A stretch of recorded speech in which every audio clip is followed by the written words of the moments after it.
Do you guys believe in ghosts? No. No.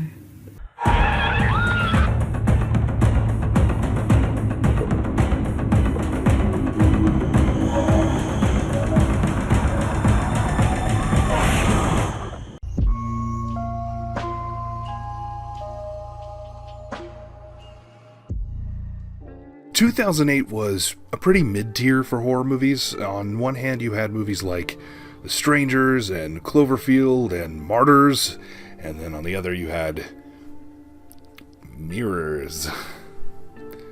This is a scary mirror movie. 2008 was when I really started getting into horror movies a lot more, and although I did not see this movie back in 2008, if I did, I probably would not be able to handle it. After the hype of the Blair Witch Project, it felt like filmmakers decided to try and make things a little more creative, rather than the normal format of horror movies back in the day.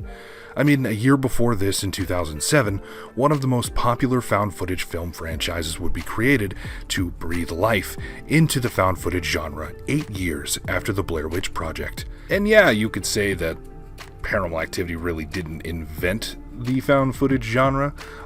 You could say that with Blair Witch as well, but I would argue that Paranormal Activity probably did a lot more for found footage than Blair Witch did. Whether that be good or bad, most of it being bad. Paranormal Activity made found footage more popular than Blair Witch Project ever did. I wouldn't even solely put it on Paranormal Activity either. Another incredibly popular and successful found footage film franchise was released in 2007.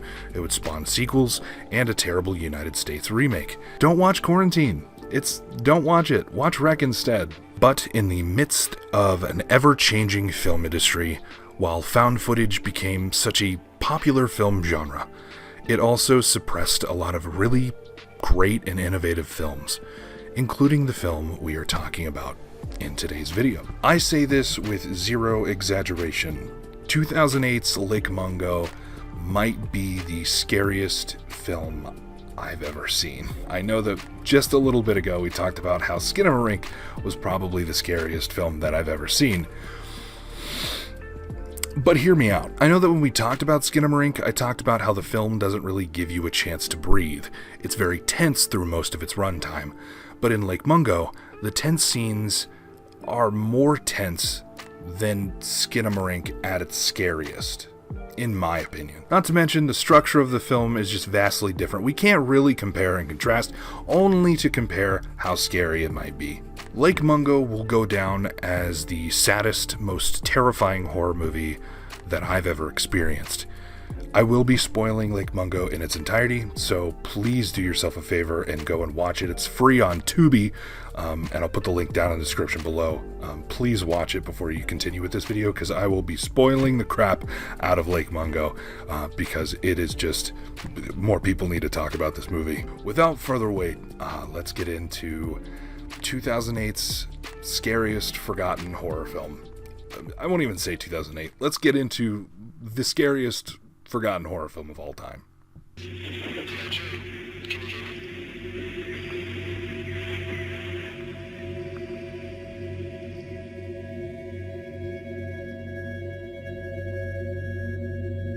The normally tranquil setting of Ararat's Norval Dam was shattered yesterday with the disappearance of 16-year-old Alice Palmer while picnicking with her family. Lake Mungo is a 2008 Australian mockumentary about the Palmer family who tragically lose their daughter Alice in a drowning accident. The documentary revolves around June and Russell Palmer, Alice's parents, and Matthew, her brother. The first 20 minutes of this film are just really real and tragic. It's just about a family that is talking about a tragic accident that happened to their daughter, and it feels so legitimate and so real that it's almost like you kind of forget that you're watching a horror film. A family coping with the tragic loss of their 16-year-old. Russell talks about the struggle of identifying the body of his child, while June decided to stay in the car, not wanting to see her daughter in that state. It was all very official and formal, and they asked me to sign a statement of identification. June stayed in the car. And yeah, on reflection, I think that was a mistake, because she didn't have any closure. She'd been underwater all that time, and I didn't want to remember her in that way. I will say this before I get too far into it. The actors portraying the family make this film what it is. The actor who plays Russell is incredibly convincing, and it literally just, it does seem like I'm watching like an episode of 48 Hours Mystery. She was a great person, very popular, clever, lovely, yeah. Alice is remembered as a happy, fun-loving girl with a zest for life. 10 days after the funeral for Alice, Russell states that stuff starts happening around the house. Noises and movements from Alice's room. Neighbors interviewed talked about how the energy of the house gave you a gut feeling, a terrible, bad feeling. By early February, my nightmares were getting so bad that I began to go for walks at night. Sometimes I would actually go into people's houses. I didn't feel like I was doing anything wrong. I guess I really just wanted to be inside someone else's life for a while. Around this time, Matthew started getting into photography a lot, something that he could just dive into to cope with the loss of his sister. At this time, Matthew started taking pictures of the backyard, the same photo, just in different seasons as the months go by. And this is when one of the photos shown shows a full body apparition of Alice in the backyard. And what was in the April 28 photograph that was different? It's basically the same shot, but it would appear that Alice is standing against the fence.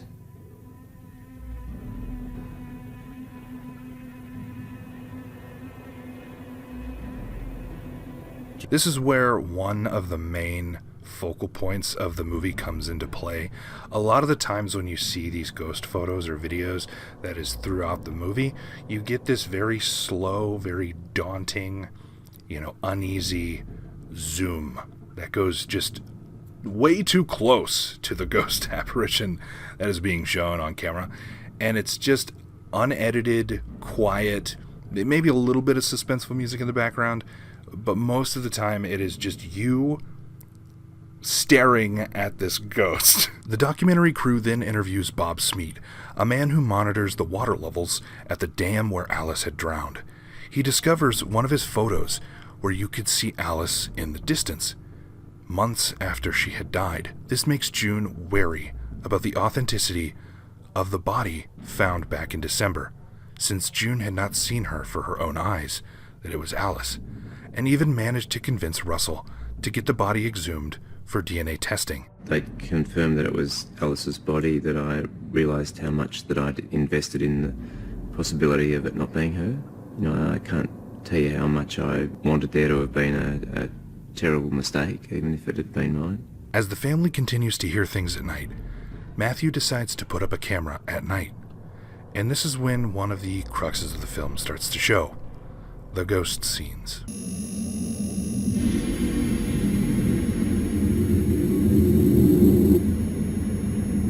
I looked back and there was footage of a figure moving from the lounge room across the hallway to the front door. This prompts the family to seek out help in the form of a psychic named Ray Kameni. June decides to pay him a visit.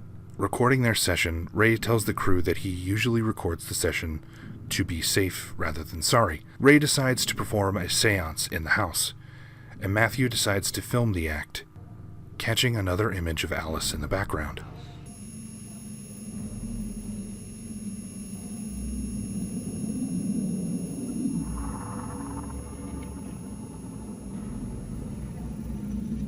The ghost sightings continue, ramping up until it's proven that the damn photo taken of Alice wasn't Alice. You could see that it definitely was neither female nor Alice. It was Matthew. Well, this is where I was when the Bob Smeet photo was taken, and I was wearing Alice's jacket. When the Withers thing came out, Dad came to me and asked me if I'd been involved in anything else, and I didn't want to lie to him, so... Russell, upon hearing this, he confronts his son, which Matthew admits to faking all of the ghost sightings in the house. I explained to Dad that I was responsible for the image of Alice in the hallway and the bedroom, and that I created the April 28 backyard photo and the seance image. After Ray becomes more close to the family, he ends up taking Matthew on a trip to unwind after all of this ghost stuff. Matthew, still sure there is a ghost in the house, decides to keep the cameras running for a couple of days while he was gone. Upon returning and reviewing the footage, you could see the ghost of Alice in many of the shots.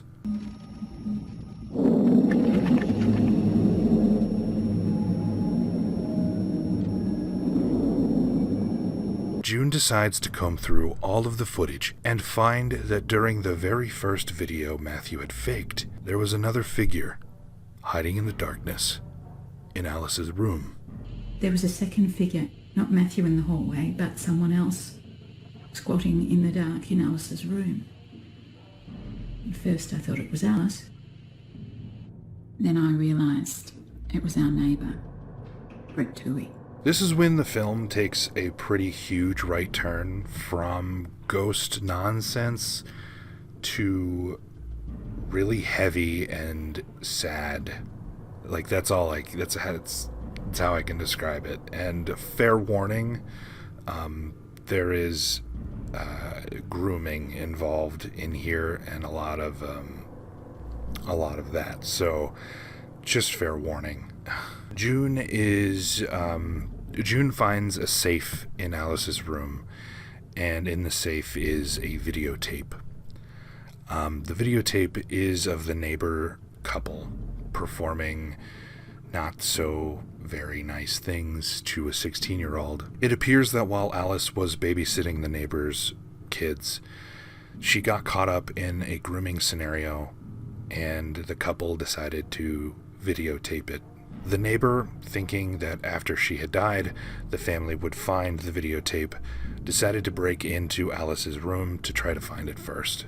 I believe that if it hadn't been for them, she would have reached out to us. She wouldn't have felt guilty. She wouldn't have felt the burden of that secret. She wouldn't have been isolated.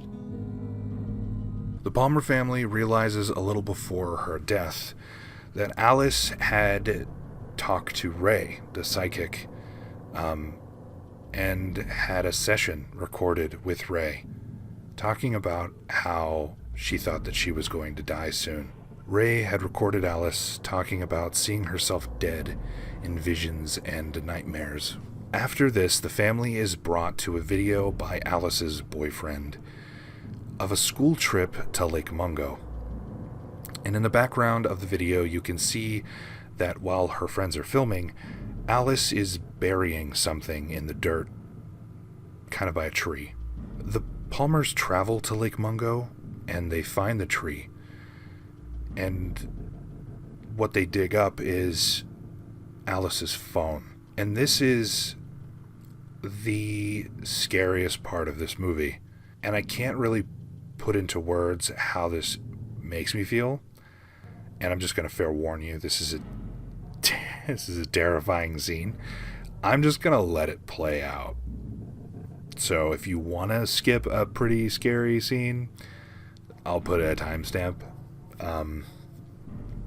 But this is what the video is on Alice's phone. I feel like something bad has happened. It hasn't reached me yet, but it's on its way. I feel like I can't do anything.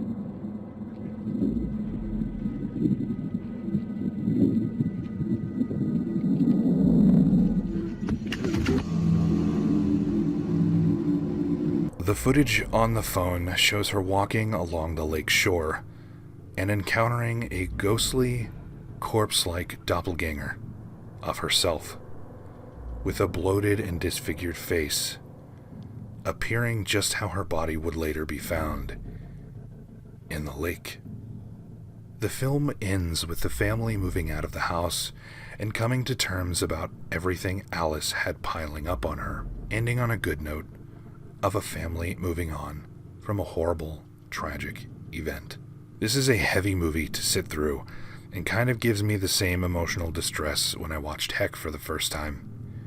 So let's talk about Lake Mungo. First off, let me say that this film is a perfect example of how to make something scary tense, and terrifying, but also tell a tragic story. The authenticity of the documentary style, mixed with the actors' interviews, police footage, and recorded ghost videos, feels so real and haunting. The actors set a standard for the film to follow with a unique structure. For the remaining of the film, everything is carefully placed with such an authentic feel.